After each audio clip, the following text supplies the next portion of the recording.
November 1519. I am standing on a causeway above a lake in the middle of a continent that Europe does not know exists.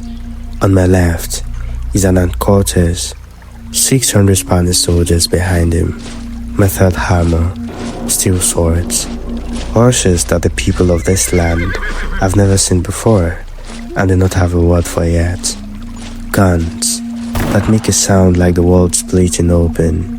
On my right is Montezuma, Emperor of the Aztec Empire, 200,000 people in the city behind him, warriors who have never lost a war, a civilization so vast and so intricate that the Spanish soldiers who saw it first from the mountain pass above thought they were hallucinating. Neither man speaks the other's language. There is one person on this causeway who speaks both, me, and in approximately 30 seconds, one of them is going to say the first words that pass between these two worlds, and I'm going to have to decide what those words actually mean. My name is Marina. I was 20 years old. I'll tell you how I got here, but I need you to understand first what here actually was. 2 empires, 1 causeway. Every word about to pass through a single person who both sides were already watching for signs of betrayal. That is the situation. That is what I woke up to every morning for 3 years. I was born Naua, noble family. My father died young. My mother remarried. And in a decision I have spent my entire life trying to understand, she sold me to traders.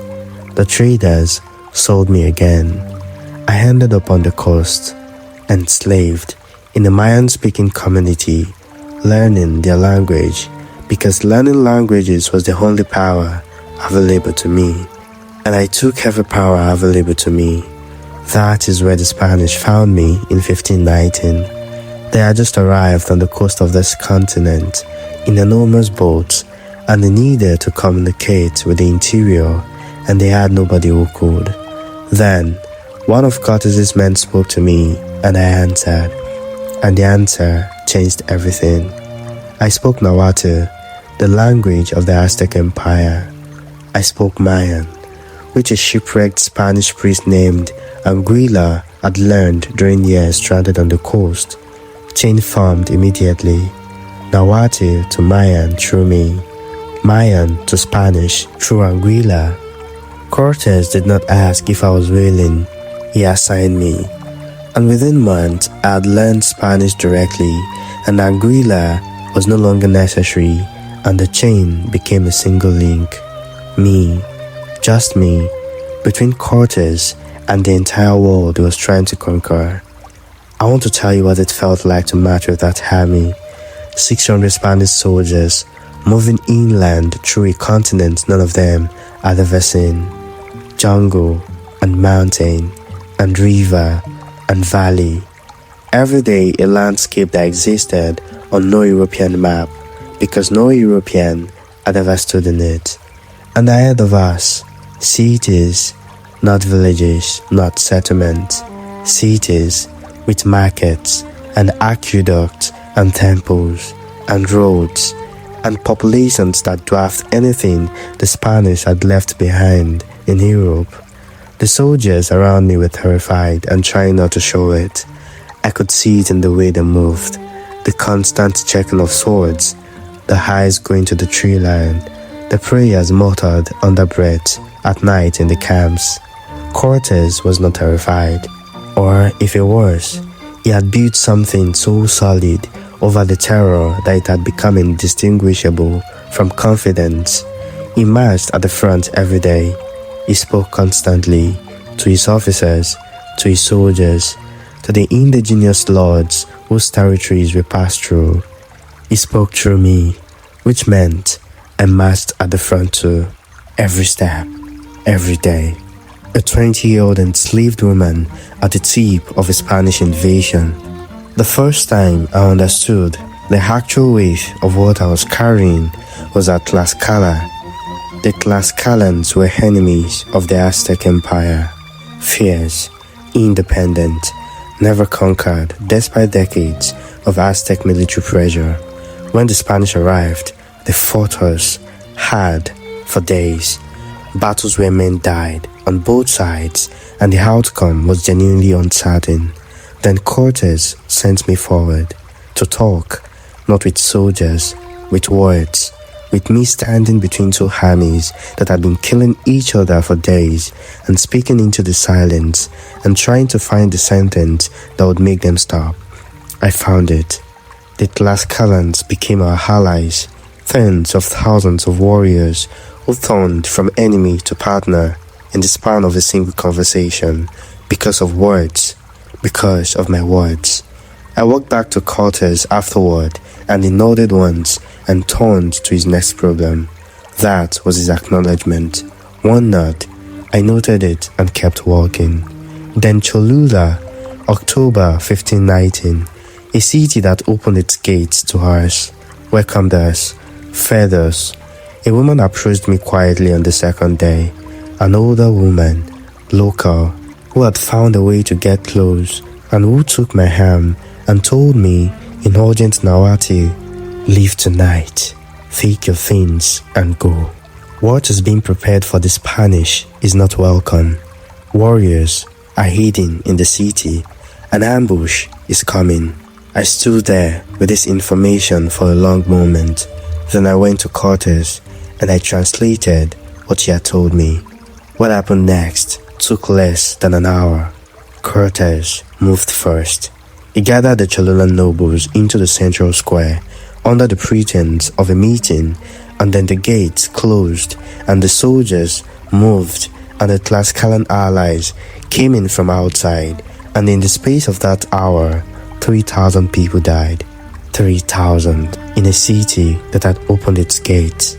I have asked myself every day since whether the woman was telling the truth, whether the ambush was real, whether those warriors were actually hidden in those buildings. I do not know. I translated what she said, and Cortés acted, and 3,000 people died, and I do not know. I have never known, and I have learned that not knowing is its own kind of sentence, one with no end date.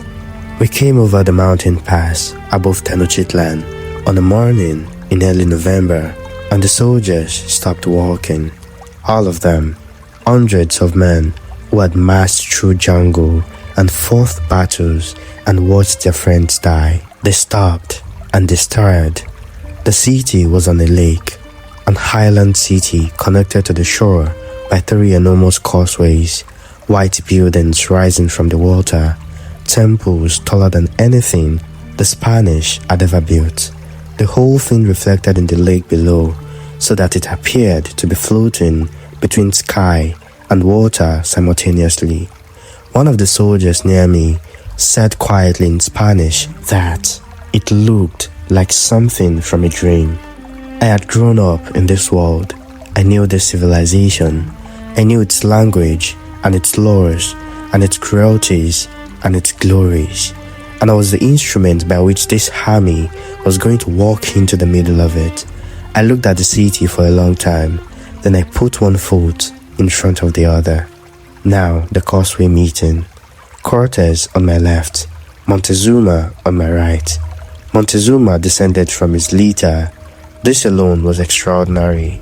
His feet were not supposed to touch common ground. Nobles laid clothes before him as he walked, so that the earth itself did not presume contact. He walked to Cortés. They stood 3 feet apart, and the silence before the first word was the loudest thing I've ever heard in my life. Cortés spoke first, a greeting, formal, in the Spanish mode, all titles and God, and the authority of the King of Spain behind every syllable. I turned it into Nahuatl, not word for word. It cannot be done word for word. The structures of power in Spanish do not exist in Nahuatl. The way Cortés expressed superiority had no direct translation. I had to find the closest shape of the thing, the meaning beneath the words, and carry that across. Montezuma responded, long, formal, the Nahuatl mode, which encodes deference and threat in the same breath, in ways that Spanish has no architecture for. I turned it into Spanish. Cortés nodded. Montezuma washed my face while I translated his words. I kept my face still. I had learned very quickly that my face was the most dangerous thing about me. The weeks that followed were negotiation, wrapped in ceremony, wrapped in mutual suspicion, so thick you could feel it in every room. Cortés wanted gold. He wanted territory. He wanted submission in the name of a king whose name Montezuma could not pronounce. Montezuma wanted to understand what he was dealing with. Whether these men were gods, as some of his priests believed, or men, as his instincts told him, and to find the arrangements that kept his city and his people intact. Both of them talked to me separately. Cortés would call me to his quarters at night and ask me what Montezuma had meant by a particular phrase, what the tone was, what was underneath the words. I told him what I thought was true. Montezuma's people would approach me in corridors and ask quiet questions about what Cortés intended, whether the smiles were real, whether the gifts meant peace. I told them what I thought was true. Both sides believed I was telling them more than I was telling the other. Neither was right. Neither was entirely wrong. Cortés took Montezuma hostage in November, not violently. That was the remarkable thing. He talked him into it, a conversation through me, in which Cortés constructed an elaborate justification, and Montezuma, for reasons historians have argued about for 500 years, agreed. The most powerful man in Mesoamerica walked into the Spanish quarters and did not come back out. I translated the conversation that made that happen. I have read the accounts written afterward, Spanish accounts, Aztec accounts, and none of them capture what was actually said in that room, what the precise words were, what I chose to carry across, and what I chose to soften, and what I chose to sharpen. Nobody knows that. Only I know that. And I've never written it down until now. What I will tell you is this. When Montezuma looked at me in that room, when he understood what the conversation was moving toward, and turned and looked at me directly, not at Cortés, at me, his eyes asked a question that his mouth did not. Is this what you intended? Did you bring them here for this? I held his gaze. I did not look away. I had no answer that would have helped him. I translated the next sentence. Montezuma died in 1520. The circumstances are disputed, and I will not pretend to settle them. The Spanish say the Aztecs killed him. The Aztecs say the Spanish killed him. The truth is somewhere in a room I was not in, on the night I was not present for. And both sides have reasons to say what they say. What I know is that when I heard he was dead, I sat down on the ground where I was standing and stayed there for a while. Not grief exactly, something more complicated than grief. The loss of a man who had watched me with those eyes, who had understood something about the position I was in that nobody else on either side had bothered to understand. He knew I was not free. He knew I was not chosen. He watched me anyway, waiting to see which way I would fall. I never found out if he reached a conclusion. The fall of Tenochtitlan did not come from one battle. It came from disease. Smallpox arrived in the city in 1520, carried by the Spanish without their knowledge, and it moved through the Aztec population with a speed and totality that no army could have matched. People with no immunity, no exposure, no understanding of what was happening to them, dying in their thousands, while the Spanish, largely immune from childhood exposure, watched. Tenochtitlan was already a dying city when the siege began. I translated the surrender negotiations. A new emperor, Cuauhtémoc, who had fought with everything available to him, had nothing left, brought before Cortes in chains. He looked at Cortes and said in Nahuatl, "I have done everything I could to defend my people and my city. I failed. Do with me what you will. I am not afraid of death." I translated it, every word exactly as he said it. Some things do not need adjusting. Some things are already in their only shape they can be in.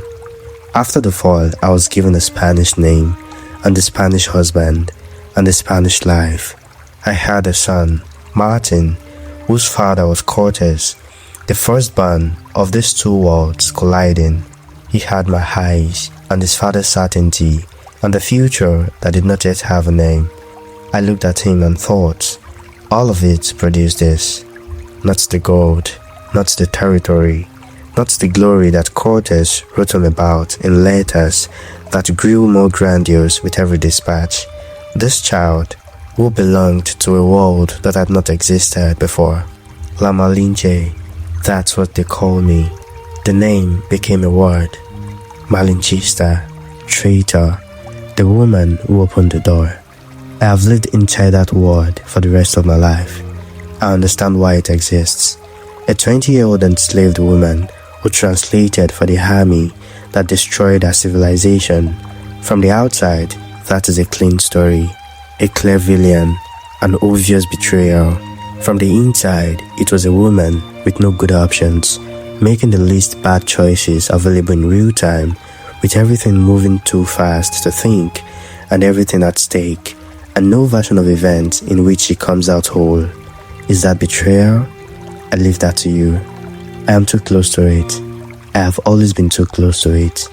I think about the causeway, Cortes on my left, Montezuma on my right, the silence before the first word. If I had translated differently in that moment, softened what needed adding, hardened what needed softening, would it have changed what came after? I have run that question forward through every possible answer, and every answer ends in the same place. Maybe, just maybe. My name is Marina. I stood on that causeway. I carried the words, the silence between what was said and what was meant. That silence was mine. It will always be.